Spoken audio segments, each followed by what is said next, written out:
La danse des claquettes perdure encore aujourd'hui dans l'univers du jazz, c'est en partie grâce à cet homme, Tamango. Originaire de Cayenne, il est élevé par sa grand-mère guérisseuse et prêtresse vaudou avant d'être adopté à 8 ans par un baron belge à Paris. C'est là-bas, à l'American Center de Paris, qu'il découvre la danse des claquettes à l'âge de 20 ans. Depuis, c'est devenu une mission de vie. Il affirme son identité culturelle, s'enracinant dans 3 influences distinctes, africaine, européenne et amérindienne. Tamango assume le rôle de fondateur et directeur artistique de la compagnie Urban Tape, avec laquelle il s'est produit lors de nombreuses tournées à l'échelle internationale. Le nom de Tamango évoque le Congo Square, une place emblématique de la Nouvelle-Orléans qui fut autrefois un marché aux esclaves. Pour ce chorégraphe lauréat du Master of African Dance Award, c'est ici que tout a commencé, sur la baie de Luango, à quelques kilomètres de Pointe-Noire en République du Congo. L'artiste y est invité pour la première fois au Festival international Soul Power Congo, un lien entre l'Afrique et sa diaspora pour nourrir l'âme, l'esprit et l'essence à travers une diversité d'expressions artistiques. Réunis en atelier en compagnie de quelques jeunes artistes de Pointe-Noire pour un concert jazz, l'artiste se donne pour devoir de rappeler cette page de l'histoire qui les relie tous.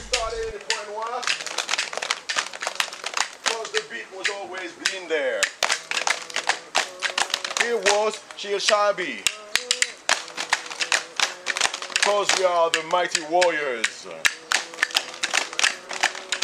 Kulala ve metilio. Hey, Anukila.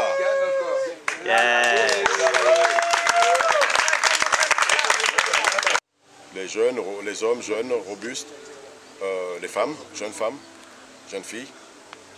Et puis voilà, quoi, les vieux, on les abandonnait. Voilà, quoi, c'était très peu. Nous, comme je dis, on n'avait pas de valeur, même marchande en tant qu'animal.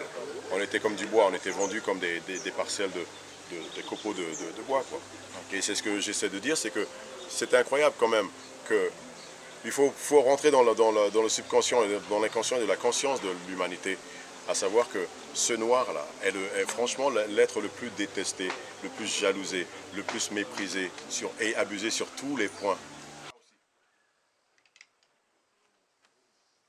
C'est vraiment un retour du fils prodigue, un peu le retour à cette culture qui est du passé, du présent et du futur, qu'on éternellement redécouvre.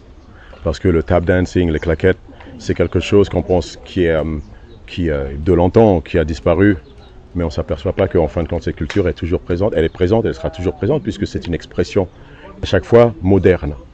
Donc elle évolue avec le corps, elle évolue avec le temps. Je pense que la naissance est basée sur l'interdiction de jouer le tambour, le tam-tam aux mains. Donc évidemment avec l'interdiction totale sous peine de mort et de torture, eh ben, je pense qu'ils ont transféré le tambour des mains aux pieds avec des codes. Et ça s'est transmis comme ça, petit à petit, ça s'est transformé avec le modernisme, avec les temps qui changent.